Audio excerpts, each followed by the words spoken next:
Ladies and gentlemen, welcome back to our channel. My name's Cozy, your reigning, defending, undisputed 2K World Champion. Today we're going to be talking about how much it cost me this year to go to WrestleMania. It's gotten worse and worse over the last couple of years. I've been to 39, 40, and obviously just recently 41 in Vegas. And we'll mainly go over where I sat this year, how much my tickets cost, all that sort of thing. So let's get up my little notepad here. So I'll just rip the band-aid right off. I was very fortunate before the tickets even went on pre-sale. I had a friend who had a pre-sale code for the Raiders. So the Raiders that play at Allegiant Stadium in the NFL. Correct me if I'm wrong. So I got early access to buy tickets, which was very, very handy because they were much higher when they dropped. So I was a little bit lucky there. Before I continue, I am never going to be the type of person that leaves it to the last minute. Now, I've heard many times people have no problems doing that. And I think, especially at a big event like WrestleMania, where there's always going to be spare seats, not every seat is always going to be taken. It's just unlikely, right? Because of scalpers and that sort of thing. I do think if you're going to a WrestleMania, it can be worth it to leave it till the literal last second to get some cheap tickets. Having said that, I'm never going to risk that. I mean, I'm traveling halfway across the world. Like, if I lived in Vegas or if it was only a couple of hours flight, then maybe I'd risk it.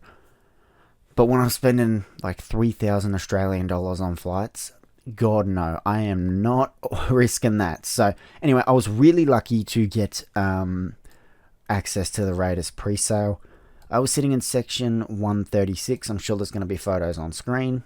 And to be honest, these were the best seats I've sat at out of all my last two WrestleManias. The last two I sat facing at the stage, which was cool. And I just think, it was a lot better being close. I felt closer to the action. Still always been in the 100 section, which obviously gets pricey, but yeah. Anyway, 2-day combo, section 136, row 34, cost me $1,363. And I know when the 2-day combos went on sale, like general sale, holy shit, it was so bad, man. Like, the prices were crazy. So I would honestly recommend, if you are the type of person that wants your tickets as soon as possible, you have to get on it as soon as you can. Otherwise, they're going to skyrocket. Now, if you're willing to wait, then just wait it out. Like, I'm sure you'll always be able to get WrestleMania tickets the last minute at a good deal. But yeah, you either get them when it goes on sale or you fucking wait. Like, you shouldn't be I'll check it out a couple days later. Like, God, no, bro. You're not going to be happy with the price you're paying. But if you're happy with the price you're paying, excellent. Good work. So it was expensive. That was about 1,900 Australian dollars. But over 2 days, it wasn't that bad. I mean, I think I paid about, I don't know, the US figure on it was about 1,800 for my seats in Philly. So that would have been about 1,200 US maybe. This is all including fees, by the way. To me, fees are just part of the ticket price. There's no point sucking and whining about it, because if they didn't have fees, the ticket price would still cost the same anyway, and they wouldn't tell you about it. So all the prices I'm telling you is the grand total. So it didn't cost that much more, and I know it's because I got early access to the Raiders pre-sale, and that really benefited me this year. But it didn't really cost that much more than last year, in my case, for much better seats.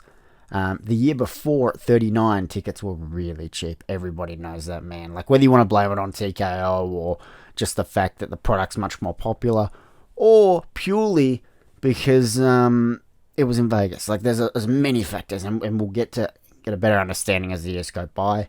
My understanding at the moment that SummerSlam tickets are pretty cheap for a 2-day event, so who knows? Who knows what's really going on? But yeah, my tickets at WrestleMania 39, sitting in pretty much the same spot I sat at 40, were about 1,000 Australian, so like $600 US a couple years ago. And then a year later, it doubled in price. Crazy, right? Anyway, so yeah, that's how much I paid. I know even like when the 2-day combos went on sale up in the nosebleeds, it was fucking expensive, bro. It was more than what I paid. And the prices just skyrocketed, the ticket surging and all that bullshit, dynamic pricing. But yeah, my honest recommendation will always be, if you want those tickets as soon as possible as a peace of mind, you have to be on it as soon as you can. And that's why I bought when I had the first opportunity to. And I would have bought in the pre-sale, the first pre-sale, if I didn't have that opportunity. Just because of the type of person I am. So anyway, moving on. The 3-day combo at T-Mobile, I elected for that too, because I'm going all this way. I'm not going to wait for the single days to drop or anything like that. I just said, fuck it, I'll buy the 3-day combo. Shit was a lot more expensive this year, so I opted to sit a little bit higher than I usually have, which was still great seats in a small arena. 3-day combo at T-Mobile, section 224, row H, 436, was... No, sorry, that's how much I paid. $436 for the 3-day ticket. So Raw, SmackDown, NXT. I did end up sitting somewhere else in NXT because a friend of mine gave me a ticket, so I'm very thankful for that.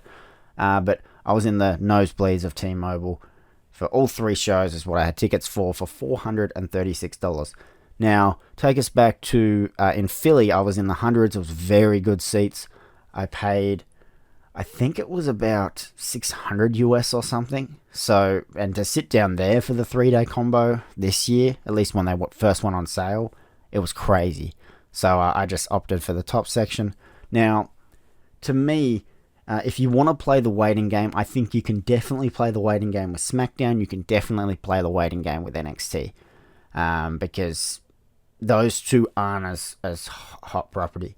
Raw, I think you just need to bite the bullet and pay whatever fucking price they want, because Raw is very popular, and I saw a lot of people actually missed out on Raw because they played the waiting game. So yeah, for WrestleMania, if you want to wait for prices, I'd say do it if you're comfortable. Same with SmackDown and NXT, don't do it for Raw. Never do it for Monday Night Raw after WrestleMania, because it's small, there's not as many people that can fit into the building. You're going from a 50,000 seat venue to like a 20,000 seat venue. So, and most of the people are probably still in town. Yeah, so I had a 9-night stay in Las Vegas at the Horseshoe Casino, and that was about $1,200 US, including resort fees, including all that crap. And I stay, because I got there early, I did a lot of other touristy things. Like, you'll see when I do a trip, I do everything I can. I don't just do the wrestling, because it's a fucking long way over there, man. And I went to the Grand Canyon. I did a lot of shit.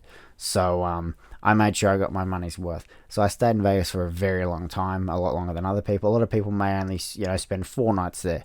And just like that, all of a sudden, it's, a lot cheaper in hotel, right? Because $1,200 US for 9 nights, that's pretty expensive per night. But I hope that gives people a good idea of how much all this shit costs. Anyway, this isn't my sort of thing. I don't usually go over this sort of stuff, so I hope that gives people a good idea. I hope I included enough photos of my views and everything, and I can promise you, in my section, the ring looks a lot closer than what it looked like on camera. I'm going to close off the video there. Thank you all very much for watching. If you enjoy, smash the like button, hit the bell. I'm rambling. See you later.